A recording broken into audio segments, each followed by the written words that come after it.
안녕하세요. 모자란 글솜씨로 사연글을 쓰게 된 30대 후반의 지방 사는 평범한 여자입니다.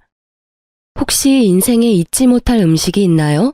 맛있다거나 좋아서가 아니라 이 음식을 먹을 때마다 운수가 좋지 않았다던가 나쁜 일이 있었던 일 같은 거요. 저에게는 그런 음식이 딱 하나 있어요. 많은 사람이 평생에 한 번은, 아니 매년 먹고 좋아하는 미역국이에요. 제 이혼과 이 미역국은 떼어놓을 수 없는 관계거든요. 제가 왜 미역국을 싫어하게 되었는지 여러분께 차분히 들려드릴게요. 저는 남편과 동갑으로 소개팅으로 만났어요. 남편도 저도 평범한 회사원에 지방에서 일하고 있었죠. 저는 본래 지방에서 살았었고 남편은 지방까지 일하러 온 경우였어요. 그렇게 저희는 1년 반의 연애를 거쳐 결혼하게 됐어요. 제가 결혼할 당시에만 해도 저의 친정아버지는 건축업으로 리모델링을 하며 돈을 벌고 계셨어요. 어머니는 오래전 돌아가셔서 아버지가 재혼하지 않고 저를 키우며 고생 많이 하셨어요. 제가 결혼할 때도 아버지는 그나마 벌어두었던 돈으로 낡아 빠져 못 쓰는 집을 한 채 사서 허물고 새로 예쁘게 지어주셨었죠. 1년을 고생하며 지어주신 게 저희의 신혼집이었어요. 당연히 집 명의는 제 명의였고요. 고마움과 기쁨을 담았고 남편도 당시 아버지께 감사하다고 했었어요. 그러나 저희 결혼하고 4년이 지났을 무렵 아버지가 일을 하다 다치셨어요. 다시 돌아가고 못하고를 결정할 수준이 아니라 병원에 입원하고 안 하고를 결정할 수준이었기 때문에 저는 그때부터 아버지의 병구 안에 매달려 있었어요. 아침 일찍 일어나 집안일을 끝내고 출근해서 일하고 저녁에는 아버지 병수발을 들고 이게 저의 생활이었죠. 당시 저희는 임신이 잘 되지 않은 상황이어서 애를 가지려고 노력하던 차였는데 아버지의 병 때문에 시기가 계속 늦춰지고 말았어요. 그래도 남편의 일에 지장이 없도록 냉장고에는 반찬을 가득 만들어두고 주말에는 일찍 돌아와 남편과 함께 했죠. 그러나 아버지의 입원이 길어지자 남편은 물론 시댁과의 트러블이 계속 생기더군요. 어쩔 수 없다고 생각했어요.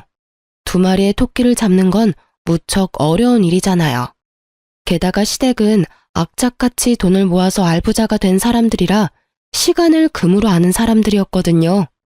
그 사람들에게 저의 병수발은 그야말로 시간을 허공에 뿌리는 것과 같다고 했어요. 시댁은 결혼할 때도 모은 돈을 아껴 썼어요. 그래서 원하던 결혼식도 하지 못했죠. 그때마다 돌아온 말은 엄마도 안 계시니 뭘 모른다는 말이었어요. 그때 왜 그 말을 참았는지. 차라리 화를 내고 결혼하지 않았더라면 더 나을 뻔했을지도 모른다고 생각해요. 그렇지만 당시에 저는 어렸고 이 결혼을 무르기에는 너무 멀리 왔다는 생각을 했죠. 결혼식 이후로는 시모가 친정에 대해 나쁜 말을 해도 꾹 참았어요. 시모가 어떻게 말하든 저는 외동딸로 아버지의 병고안을 멈출 수 없었고 그렇게 어영부영 시간은 흐르고 있었어요. 하루는 바쁘게 생활하다 저녁에 문득 달력을 보았는데 제 생일이었더라고요. 제 생일은 남편 생일보다 일주일 앞이었기 때문에 남편 생일을 생각하다 제 생일을 눈치챈 거죠. 하지만 이미 시간은 늦었고 그날 남편은 들어오지 않았어요. 문자로 제게 오늘 야근해야 해서 늦는다는 문자가 도착해 있었을 뿐이죠. 저는 한숨을 푹 쉬었어요. 그래, 바쁘면 그럴 수 있지. 그게 제 생각이었어요. 솔직히 이때쯤에는 그런 거 하나하나에 의미 부여하며 나를 챙겨주지 않은 남편을 탓할 힘도 의지도 없었어요. 게다가 나이가 30대에 내 생일 안 챙겨줬다며 투정 부리는 것도 웃기잖아요. 저는 그냥 이번 생일은 그냥 넘어가자 하고 편하게 생각했어요. 그래도 남편 생일은 챙겨줘야겠다 싶었는데 하필이면 그날 아버지 수술 날짜가 잡혀 있었어요. 남편과 함께 있었으면 했지만 아버지의 보호자가 저뿐이니 어쩔 수 없이 아침에 남편 미역국을 한솥 해놓고 냉장고에는 찜갈비와 잡채를 미리 해두었어요. 저는 탁자 위 쪽지에 용건과 축하한다는 말을 써놓고 병원으로 향했어요. 아버지의 수술은 그리 성공적이지는 않았어요. 그냥 상태를 지켜볼 수밖에 없다는 상황이었죠. 아버지가 정신을 차릴 때까지 병원에 있다 보니 이미 저녁 시간대가 되었더군요. 아버지는 매번 이곳에 와 있는 딸에게 고마워하면서도 미안한 마음을 가지신 것 같았어요. 저에게 가장 많이 한 말이 자신이 제게 짐이 된 것 같다는 표현이었죠. 저는 그런 말 하지 말라고 웃으며 아버지를 달랬어요. 남편이 잘해준다. 걱정할 거 없다. 그 사람이 나 대신 집안일도 잘해준다. 이렇게 거짓말을 늘어놓으면서요. 아버지가 걱정할 만한 일을 전하고 싶지는 않았어요. 제가 한 말이 거짓말이라 하더라도 아버지에게 마음의 위안이 될 수 있었다면 다른 거짓말도 많이 했을 거예요. 그렇게 저녁 9시쯤 저는 집에 도착했어요. 지친 몸을 이끌고 집 안에 들어서는데 현관에 신발이 가득하더군요. 평소보다 많은 신발에 이 늦은 시간에 누가 왔나 싶어서 안으로 들어갔더니 시모, 시부 남편까지 거실에서 TV를 보며 저를 기다리고 있었더군요. 어머님, 아버님, 당신까지 오늘 무슨 일 있었어요? 왜 저희 집 거실에서... 너 여태껏 어디서 놀다 왔어? 놀다 오다뇨. 오늘 아버지 수술 날짜 잡혀서 아버지 수술하는 거 기다리고 깨시는 것까지 보고 왔어요. 허구한 날 그놈의 아버지. 예, 너는 아직까지 결혼한 게 실감이 안 나니? 출가 외인이라는 말이 왜 생겼는지 몰라? 너 시집 오면 우리 집에 충성해야 하는 거야, 충성. 제가 충성을 안 하는 게 있었나요? 시댁 어르신들 생신 때든 어버이날이든 추석 명절에도 꼬박꼬박 가고 김장도 빠진 적 없고요. 일주일에 한 번씩 꼬박꼬박 전화도 드리는데 제가 뭔가 모자란 게 있었나요? 너희 아버지한테 너무 목매는 거. 아무리 사돈어른이 혼자서 힘들게 사신다고 해도 너는 우리 집에 더 노력을 해야 하잖아. 너 오늘 네 남편 생일인데도 다 잊어버렸더라. 내가 그 이야기를 듣는데 어찌나 마음이 아팠는지 모르지? 내가 얘를 어떻게 키웠는데, 그렇게 정성을 다해서 키웠는데 네가 어떻게 애 생일날 미역국 하나 안 끓여줄 수가 있어? 너희 아버지가 그렇게 대단하니? 그렇다고 내 아들 핍박할 이유는 없잖아. 이럴 거면 결혼은 왜 했니? 혼자서 홀아버지 모시고 쭉 살면 됐지. 어머님, 제가 왜 남편을 핍박해요? 당신 설마 지금 내가 생일상 안 차려줬다고 부모님 모셔온 거야? 나이가 35인데 나한테 이야기하면 될 걸 굳이 부모님까지 모셔와서? 저는 웃음밖에 안 나왔어요. 이 상황이 진짜 웃겼거든요. 나이 35에 마누라가 미역국 안 차려줘서 시모에게 일러바친 남편. 이게 무슨 꽁트인가 싶은 정도였죠. 실수가 실실 나오려는 걸 참으면서 남편에게 말했죠. 당신 혹시 밥 차려 먹으려고 생각은 했어? 내가 탁자에 쪽지 남겨놨는데 못 봤나 봐? 그제야 남편이 흠칫하더군요. 나도 밥 차려 먹으려고 했지. 그리고 쪽지? 난 못 봤는데. 이상하네. 밥 먹으려면 테이블을 봐야 하잖아. 그래서 일부러 수저통에 넣어뒀는데 아예 밥을 안 차려 먹었어?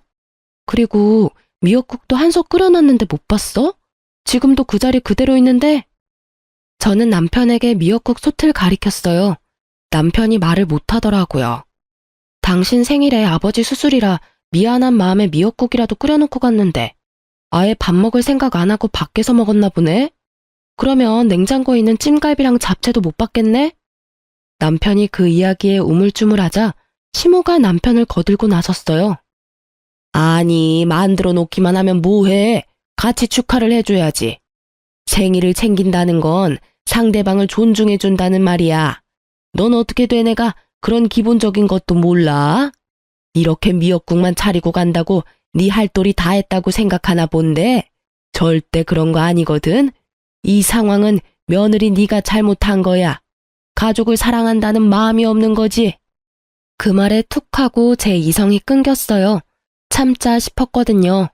솔직한 말로 아버지 병원 왔다 갔다 하는 것만으로도 모든 체력을 다 써서 굳이 말다툼도 하고 싶지 않았어요. 그런데 갑자기 존중 어쩌고 하니까 더 열받은 거죠. 제 자식은 나한테 생일은커녕 새까맣게 잊고 있더니 감히 저한테 존중 따위를 노네요? 저도 열받아서 한마디 했어요. 존중요? 어머님은 제 생일이 언젠지 아세요? 시모가 입을 꾹 다물더군요. 아버님도 모르시죠? 여태껏 한 번도 저를 축하해 주신 적이 없으니까요. 그리고 당신은 내 생일 기억이나 해? 남편이 쭈뼛거리더니 그제야 아차 싶은 표정으로 말하더군요. 내 생일 일주일 전이잖아.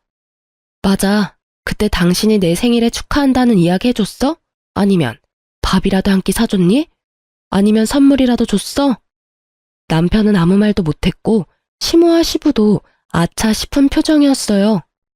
당신이 내 생일을 잊었다는 거 나 아무 말 안 하고 넘어갔어. 나도 당신도 바빴던 데다가 그런 거 따질 나이도 지났으니까. 근데 어머니 말씀 들으니까 화가 나네? 당신은 어떻게 나를 그렇게 존중할 생각이 없어?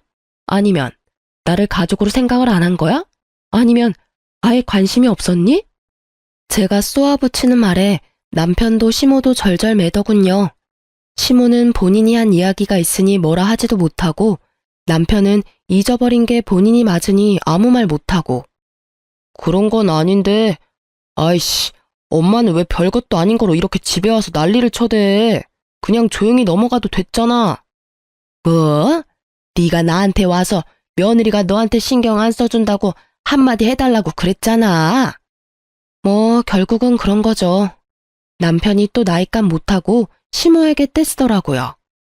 일러 바친 남편이나 그 말 듣고 아들 집에 와서 며느리 잡는 시모나 50보 100보 똑같은 사람들이죠. 저는 그런 남편에게 말했어요. 하긴 아픈 장인 병원에 한 번을 안아보는 당신이 나를 가족으로 생각했을 리가 없지. 안 그래? 매번 내가 아버지 병원에 가는 거 싫어했잖아. 그래서 매번 그걸로 싸우고. 솔직하게 말할게. 장인어른 아프다는 소리에도 병원 한 번 안 오는 너한테는 미역국 하나 끓여주는 것도 다행으로 생각해. 시어른과 남편은 제게 아무 말도 못했어요. 자기들이 하는 말을 그대로 돌려줬잖아요. 존중? 가족 사랑? 그게 없는 사람이 누군데요? 열받은 저는 멀뚱멀뚱한 세 사람을 두고 부엌에 가서는 아침에 만들어 놓은 미역국을 모두 싱크대 배수구 거름망에 촥 부어버렸어요. 그리고 다른 반찬들도 싹 다 꺼내서 음식물 쓰레기통에 확 부어버렸어요. 아깝다는 생각은 전혀 들지도 않고 그냥 그 순간은 속이 시원했어요. 내가 저런 남자한테 먹이려고 미역국을 만든 게 정신 나간 짓이지. 두 번 다시 내가 미역국을 만드나 봐라. 다 들으라는 식으로 크게 혼잣말하고 시원하게 쏟아붓는 미역국을 보니 그나마 막힌 속이 조금은 뚫리는 기분이었죠. 시모도 시부도 남편도 그런 저를 말리지 못하더군요. 결국 남편은 쭈구리가 돼서 방에 틀어박혔고 시부모는 부랴부랴 저희 집을 떠났죠. 저는 이때부터 남편에게 화가 나기 시작했던 것 같아요. 우리끼리 조용히 해결해도 될 일에 시부모를 끌어들이는 생각 없는 사람이 내 남편이라는 것도 너무 짜증났고요. 이렇게라도 정리가 돼서 다행이라고 생각하고 있었죠.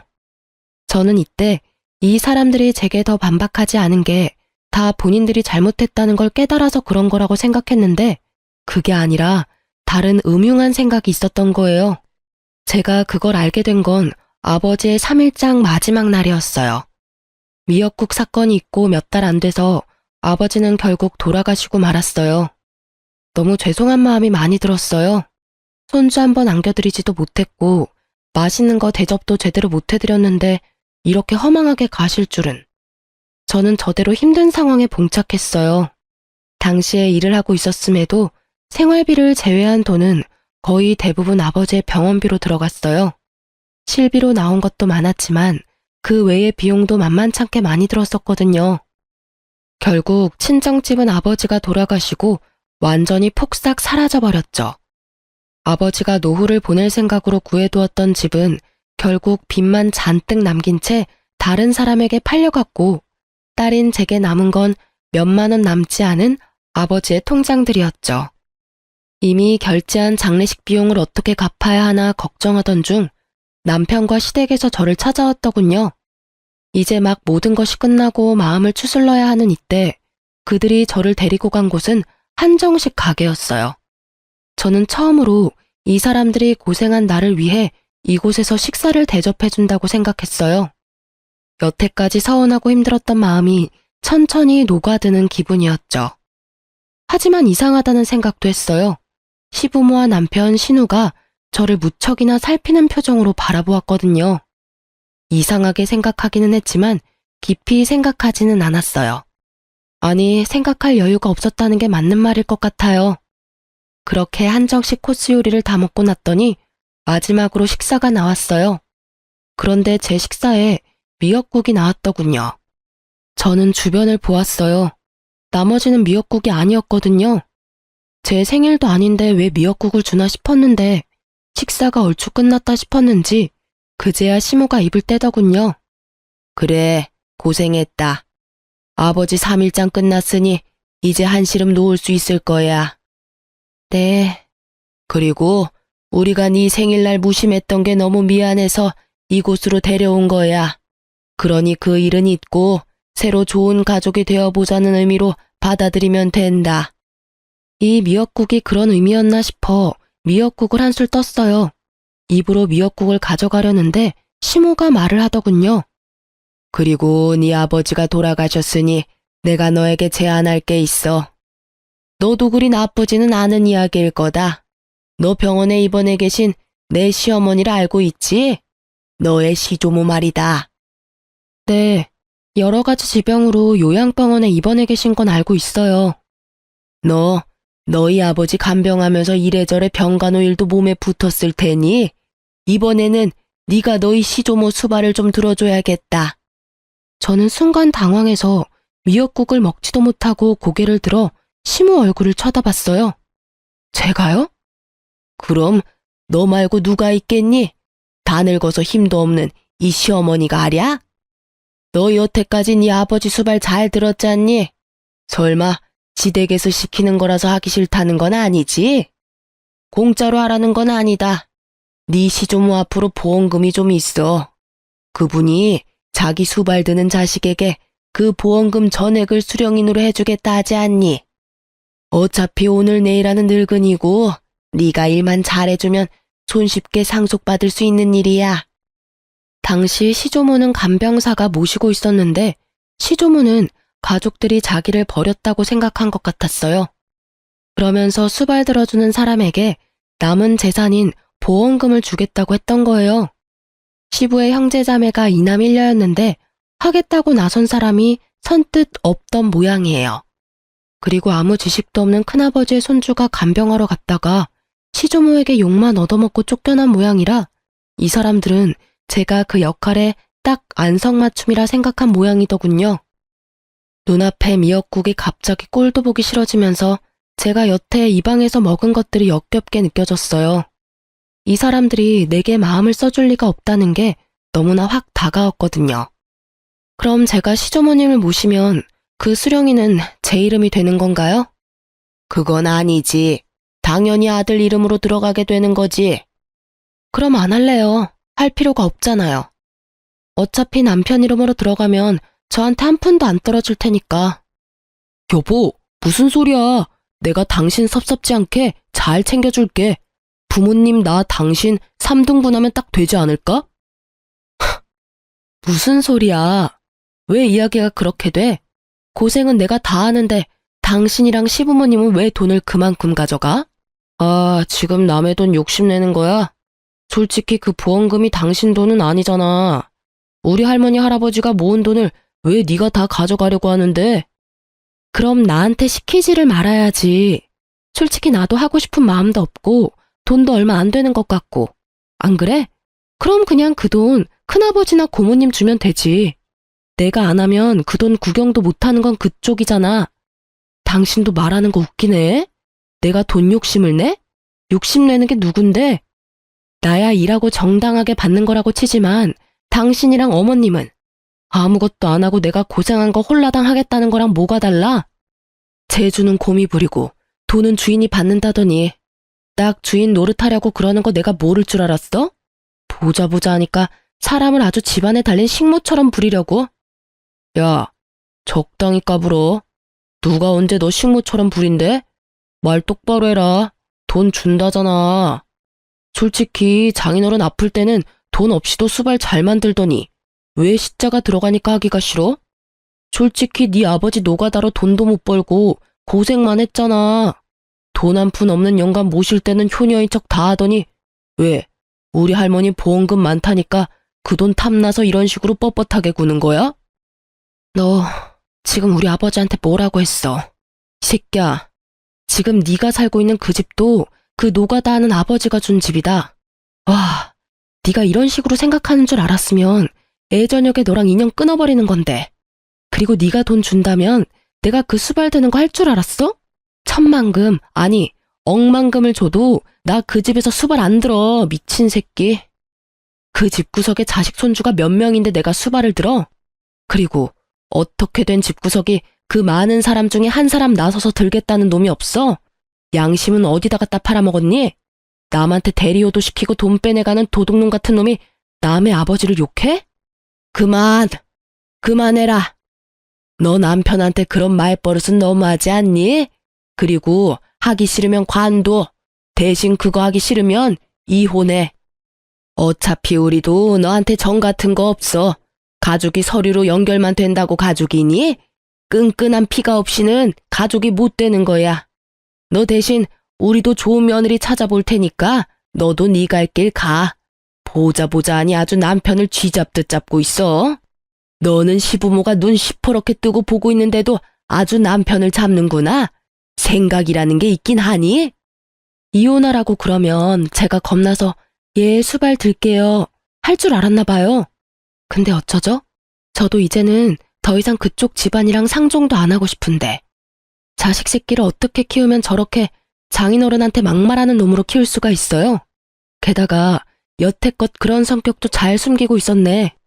우리 집에서 편하게 들어와 살면서 열심히 우리 아버지 씹었겠네?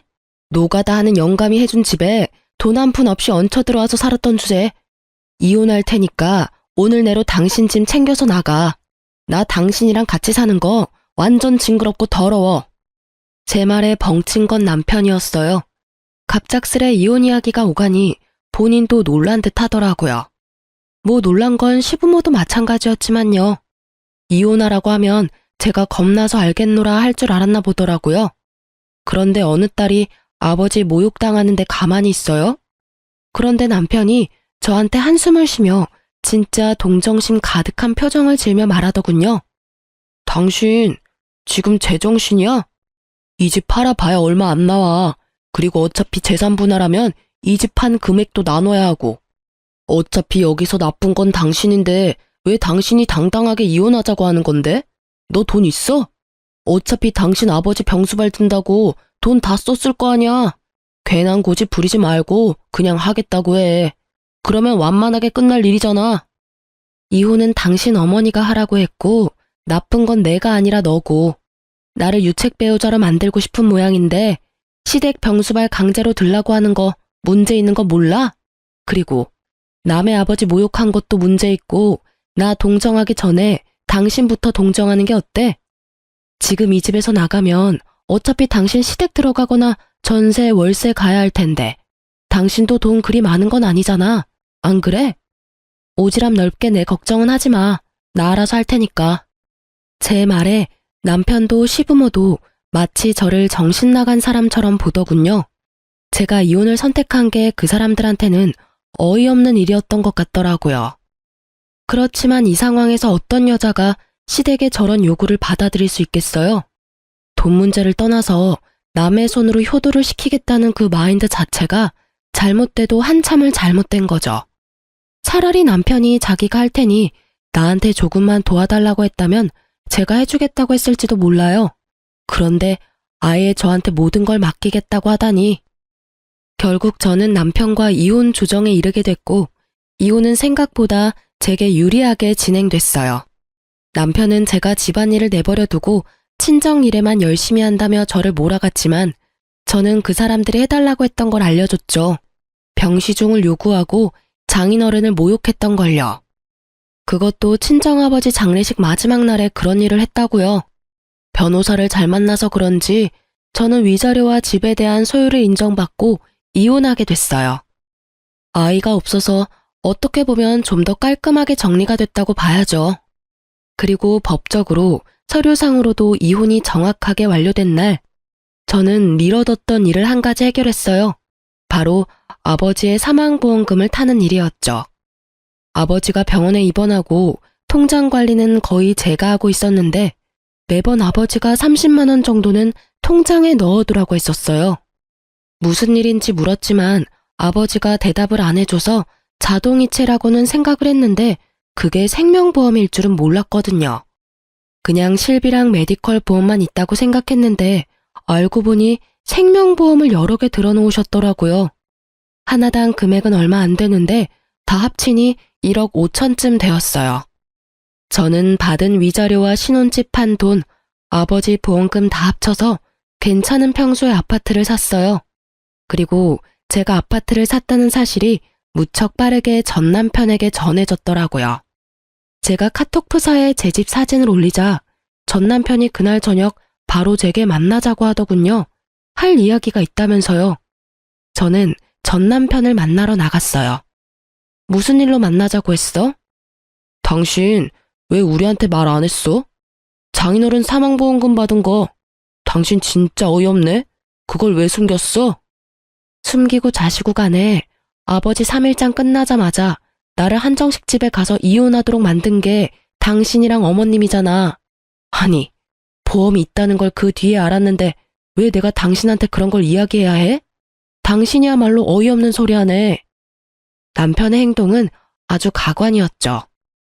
마치 우리 아버지 사망보험금이 자기 것이라도 된 양 행동하는 게 너무 웃겼죠. 난 당연히 그거 물어볼 수 있지. 솔직히 이혼하기 전에 그 보험금 있다는 거 알았으면 이렇게 이혼할 상황까지 안 갔을 수도 있잖아. 나도 좀 더 관대한 마음으로. 관대하기는 지랄하고 자빠졌네. 이건 무슨 똥 같은 소리야? 뭐 잘못 먹었어? 아니면 오늘 컨디션이 영 안 좋아?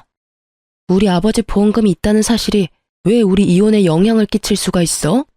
설마 당신 그 돈 탐났어? 그래서 내가 그 돈으로 집 사니까 이렇게 뛰어와서 왜 보험금 있던 거 말 안 했냐고 지금 나한테 따지는 거야? 탐났냐니 사람을 뭘로 보고? 탐이 난 게 아니라 당신이 그런 사실을 숨겼다는 사실에 화가 난 거야. 그 돈이 있었다면 당신이 장인어른 수발 들어갈 때 우리 엄마가 아무 말도 안 했겠지. 솔직히 돈도 안 나오는데 가서 힘만 쓰면 뭐해? 우리는 다 당신 생각해서 그런 말 한 거라고. 그럼 돈만 나오면 뭐든 해도 되고 돈 안 되는 일이면 부모라도 무시해라 뭐 이거야? 와, 대단한 가족이네. 대단해. 당신은 그럼 어머님이 아파서 죽어가도 돈이 안 되면 모시지도 않을 거라 이거지? 어머님이 들으시면 참 좋아하시겠다. 그치? 대놓고 빈정거리는 제 모습을 보더니 남편이 버럭 화를 내더군요. 그런 말이 아니잖아. 다 당신 생각해서 한 말이라고. 솔직히 그 보험금도 원래라면 반 나눠야 하는 게 정상이고. 우리 아버지 보험금 10원짜리 한 장도 가져갈 생각 하지 마. 네가 양심 있는 새끼면 여기 와서 이러는 것도 진짜 말이 안 되는 거거든? 양심이 없으니 여기 와서 내내 보험금 이야기만 하고 있지, 이 나쁜 놈아. 네가 뭐가 그렇게 잘났어? 넌 뭐가 그렇게 잘났는데 힘들게 일해서 번 돈으로 넣은 보험금 네가 달라고 하는데 우리 아버지 생일날 선물은 해줘봤니? 아님 아버지 아플 때 병원에 얼굴 비추기를 했어? 생각할수록 네가 우리 아버지한테 못한 것만 생각나는데 잘한 거 있으면 말 좀 해줄래? 그런 놈이 뭐? 보험금? 아주 지랄을 해요, 지랄을. 내가 아버님한테 뭘 그렇게 못했는데 솔직히 남들 하는 만큼은 했잖아. 네가 무슨 말을 해도 나는 네가 그 돈 혼자 다 먹으려고 그러는 것으로밖에 안 보여. 결과가 그렇잖아. 장인어른도 나한테는 아버님인데 왜 네가 그걸 다 가져가냐는 거지. 아, 말도 안 통하는 새끼. 이 돈이 왜 네 돈이야. 내가 혼자 다 먹든 다 날리든 그건 다 내 거야. 아버지가 내 명의로 넣어뒀다고. 아버지 목숨값을 왜 너한테 줘? 너 내가 우리 아버지 병수발할 때 매번 띠꺼운 얼굴로 내가 병원 가는 거 싫어했지? 너뿐만이 아니야. 너희 집 가족들 다 똑같이 나한테 그런 표정이었지. 쓸데없는 짓 한다고, 돈 안 되는 짓 한다고, 시댁보다 친정 우선시 한다고. 근데 그렇게 말하고 그렇게 행동한 주제에 이제 와서 우리 아버지 보험금 달라는 건 너무 뻔뻔한 거 아니야? 아니지. 뻔뻔한 걸 넘어서서 완전 강도 새끼 아니냐고. 뭐? 강도? 너 지금 말 다 했어? 네가 지금 큰돈 생겼다고 완전 기고만장해서 일어나 본데 이혼한 거 내가 물릴 거야. 그 돈을 이유로 변호사한테 알아보고 그 돈까지 타낼 수 있는 방법 찾을 거라고. 그딴 방법이 있겠어? 이게 내가 결혼하면서 모은 재산이 아니라서 분할 재산에 안 들어가는데 뭘 알지도 못하면서 얼마나 당당하고 아는 척하는지. 우리 아버지 노가다나 뛴다며 모욕적인 말할 때는 언제고 이제 와서 아빠 목숨값을 노려? 넌 진짜 인간도 아니야. 쓰레기지 쓰레기. 내가 미친년이지. 저런 놈도 전 남편이라고 나한테 사과할 줄 알고 나왔더니 사과는커녕 자기 돈도 아닌 돈 내놓으라고 생떼를 쓸어 온 줄도 모르고.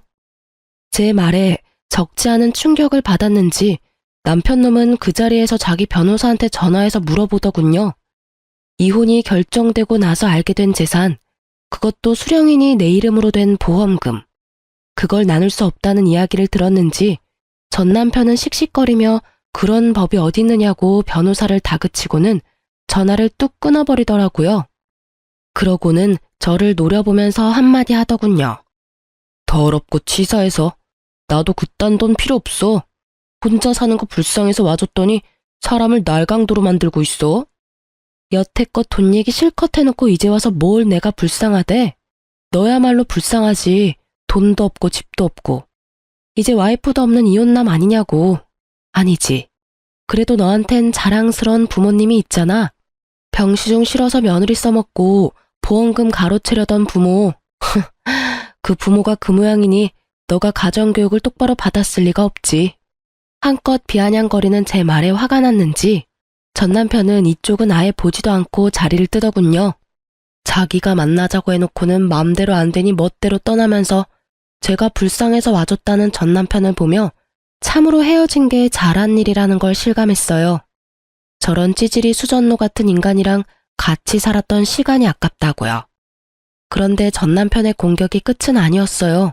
그날 저녁 이후로 시모가 전화 왔더라고요. 너 이 싹수도 없고 돈만 밝히는 년, 너 일부러 이혼하자고 한 거 아니니?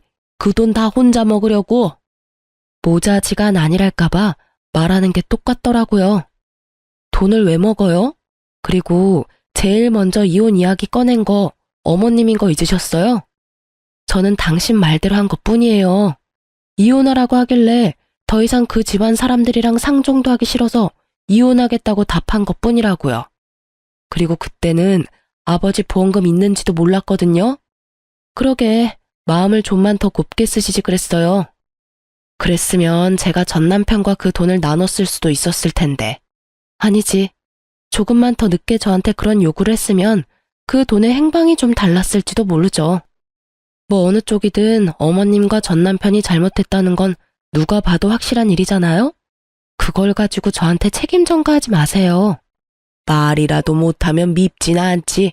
꼬박꼬박 말대꾸해. 그래, 돈 좀 가지니까 아주 네가 왕이라도 된 것 같지? 그게 얼마나 가겠냐? 넌 곧 망할 거다. 그런 악담과 함께 시모는 수화기 너머로 카악 퇴하며 침을 뱉더라고요. 물론 저한테 튈 리는 없겠지만 시모의 의도대로 제 기분만큼은 아주 더러워졌죠. 망하든 잘되든 이제 상관없으니 더 이상 연락하지 마세요. 앞으로 연락하면 내용에 따라 경찰에 신고를 할 수도 있어요.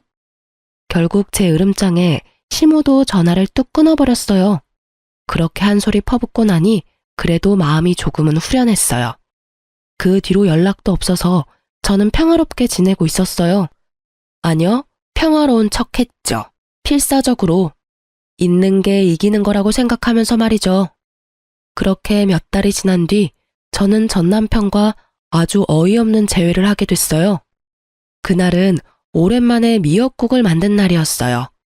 저는 아파트 화장실에 문제가 발생해서 인테리어 업자를 부른 상태였어요. 하는 김에 옛날식 인테리어도 확 바꾸려고 말이죠. 그런데 작업하는 분들이 들어오는데 전 남편이 있더라고요. 저랑 전 남편 둘 다 순간 어안이 벙벙해서 당황했지만 아무 일 없는 척하며 그들을 대했어요. 전 남편도 다른 사람들과 똑같이 작업복을 입고 있더군요. 그걸 보는데 처음에는 당황해서 말도 안 나왔지만 계속 보다 보니 웃음이 계속 나올 것 같더라고요. 저희 아버지 노가다 한다면 욕해놓고는 본인이 이혼한 지 몇 달 만에 비슷한 사람이 돼서 나타났으니 말이죠.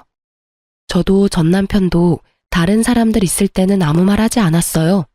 그리고 점심시간에 다른 사람들이 식사를 하러 간 틈에 저와 전 남편은 이야기를 나눌 수 있었어요. 여기가 당신 집인지는 몰랐어. 좋은 곳에 집 얻었네? 그동안 잘 지냈어? 전 남편은 그동안에 도끼가 좀 빠진 모양이었어요. 마지막에 봤을 때는 그렇게 당당하게 굴며 못되게 굴더니 말이죠. 난 잘 지냈지. 직장도 집도 안정돼서 편해. 당신은? 여기 있는 걸 보니 할머님은 아직 살아계시나 보네? 할머니 돌아가셨어. 그 말에 살짝 저도 놀랐어요. 돌아가셨다니 안 된 일이지만 보험금 받아놓고 전 남편이 이리 사는 게 이상해서 물었죠. 당신 그때 할머니 모시러 간다고 하지 않았었나? 당신 어머님이 나한테 시주머님 모시라고 할 때 그때 이야기해줬었잖아. 그분 모시면 돈 나온다고. 아, 다른 사람이 결국 할머님 수발 든 거야? 아니야, 내가 다 했어. 재혼하려니 시간이 촉박하고 어머니가 며느리한테 우리 목 나눠주느니 우리끼리 나누자고 하시는 바람에. 근데 알고 보니 다 거짓이었더라고. 뭐가? 거짓이랄 게 있어? 누가 거짓말을 했는데? 할머니가 가지고 계신다던 그 보험금이 아예 없는 거였어. 돌아가시기 전에도 이상하다 생각은 했었거든. 나가는 보험료가 얼마 안 되는데 그 큰 액수의 보험금이 있다니 말이야. 보험금 2억이랬나? 그때는 눈이 멀었었지. 그런 의심이 들었는데도 확인도 안 해보고. 아, 보험을 완납해서 그런가 보다 했거든. 근데 아니었어. 아예 생명보험 자체가 없었더라고. 설마. 제 말에 남편이 쓴웃음 지으며 말하더군요. 보험이 없었으면 차라리 나을 뻔했지. 근데 애매한 보험 하나가 있는데 거기서 할머니 돌아가시자마자 보험 대출 받은 거 갚아야 한다고. 결국은 가족들끼리 돈 보태서 갚고. 근데 어차피 얼마 안 되는 보험이면 대출 금액도 얼마 안 됐을 텐데. 갑자기 이렇게 돈이 없어질 리 없잖아. 월급에서 갚으면 금방 갚을 돈인데. 예리하네. 사실 할머니 보험금 이야기만 믿고 일 그만두고 사업을 크게 벌렸거든. 대출도 마구잡이로 하고 투자금도 여기저기서 끌어들였는데 결국 완전 망해버려서. 나 혼자 대출하고 투자금 받고 했으면 그나마 나았을 텐데 부모님 그 보험금 믿고 내 사업에 뛰어드시는 바람에 다 같이 망해버렸지. 부모님이 악착같이 모아놓은 돈 다 털어서 빚 갚고 나니까 남는 게 없더라. 집 하나 있던 것마저 넘어가 버린 데다가 할 수 있는 일이 없어서 배달일 했는데 여기저기 바쁘게 뛰어다니는 건 체력 때문에 힘들고 돈도 많이 안 돼서 결국은 노가다 하는 거지.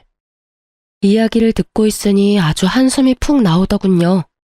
이렇게 될 줄 알았다고 하면 참으로 나쁜 말일까요? 그래, 일은 몸에 맞아? 우리 아버지가 어떻게 돈 벌었는지 확인해보니 기분이 어때? 그냥 미안하다고 생각해. 내가 그때는 왜 그랬나 싶은 거지. 아주 복에 겨워서. 투정 부리다가 일 다 망친 느낌이야. 당신이 아버지 병시정 들면서 본가에 자주 왔다 갔다 했거든. 밥 먹으러도 가고 할 일 없으면 가기도 하고. 그랬더니 부모님들 생각이 나한테 옮은 것 같아. 너와 연애하고 결혼할 때는 내게도 그런 편견 같은 건 없었을 텐데 내가 왜 그랬을까 싶기도 하고. 솔직히 지금도 당신이랑 이혼한 건 모르고 싶기도 해. 그때 내가 한 선택은 온전한 내 선택이 아니었으니까. 그래서 말인데 당신도 여전히 혼자인 것 같고 나도 다른 여자는 없어. 이번에야말로 애 낳고 잘 살아보지 않을래? 결국 마지막에는 전 남편이 재결합 이야기를 꺼내더군요. 애가 없다는 게 이토록 다행이라고 생각할 줄이야. 아마 애가 있었다면 남편은 더욱 집요하게 저를 설득하려 했을지도 몰라요. 아니? 나는 당신이랑 다시 살 생각이 전혀 없어. 당신이랑 같이 살며 내 아버지한테 미안한 기분만 들거든. 그리고 당신이 아무리 바뀌어도 바뀌지 않는 게 있어. 이미 상처 입은 내 마음 말이야. 그건 어떤 걸로도 치유되지 못하고 어떤 식으로든 해결하지 못해. 재결합을 하면 더 단단하게 굳어질 거라고 생각해? 아니, 틀렸어. 재결합을 하면 아슬아슬하게 이어붙인 조각들이 언젠가는 예전보다 더 잘게 조각나고 말 테니까. 이쯤에서 그런 생각은 접어. 나는 당신이 사과했으면 됐어. 더는 관여하고 싶지 않을 뿐이야. 제 말에 전 남편이 고개를 떨구더군요. 자신의 제안을 거절해서 풀이 죽은 건지 화가 나는 건지 모르겠지만요. 이야기는 그 정도쯤에서 마무리가 되고 말았어요. 저는 전 남편이 떠나고 나서는 미역국을 모조리 싱크대 거름망에 다 부어버렸어요. 미역국이 마치 저에게 안 좋은 일만 가져다 주는 것 같아서요. 왜 꼭 그날이었을까 싶어요. 물론 우연이었겠지만. 그날 이후로 저는 미역국을 아주 극도로 거부하게 됐어요. 그리고 그 이후로 저는 연애를 하는 중이에요. 사람으로 받은 상처는 사람으로 덮으라는 친구의 말을 듣기로 했거든요. 솔직히 한번 이혼한 여자를 받아주려는 사람이 있기는 할까 싶었는데 세상에는 저보다 더 어이없는 일로 이혼당한 남자도 많더라고요. 그런 남자 하나 만나서 지금은 연애도 일도 하며 즐겁게 지내고 있어요. 지금 만나는 남자도 이혼남인데 상대방은 애가 있다는 점에서 저도 망설이고 있기는 해요. 다정하고 친절하고 가족들도 모두 친절하고 상냥한 사람이라 제가 미역국을 엄청나게 싫어하는 걸 알고는 매년 생일에는 미역국 대신 케이크로 생일을 축하하자고 해주는 사람이죠. 그래서 웬만하면 놓치고 싶지 않아요. 그렇지만 한편으로는 이런 생각도 해요. 제 전 남편도 처음부터 그렇게 나쁜 사람은 아니었다는 걸요. 그 사람도 처음에는 뭐든 이해해주고 같이 고민해주는 착한 사람이었거든요. 시간이 흐르면서 변하는 사랑만큼 추한 건 없는 것 같아요. 사랑이 우정이나 정이 된다면 모를까. 저처럼 사랑이 원수가 되면 끝맛이 참 씁쓸하거든요. 그 사람과의 좋은 추억은 여전히 가슴에 있지만 그런 가슴에 못을 박아버린 것도 그 사람이니까요. 그 뒤죽박죽인 상황을 해결도 못하고 끙끙거리면 결국은 손해는 본인만 받잖아요. 그러니 여러분, 속으로 앓고 계시지 마세요. 속병 생겨요. 저는 다 털어내고 마음만은 편하게 살고 있어요. 여러분들도 편안한 하루하루를 보내셨으면 좋겠어요. 글 읽어주셔서 감사합니다.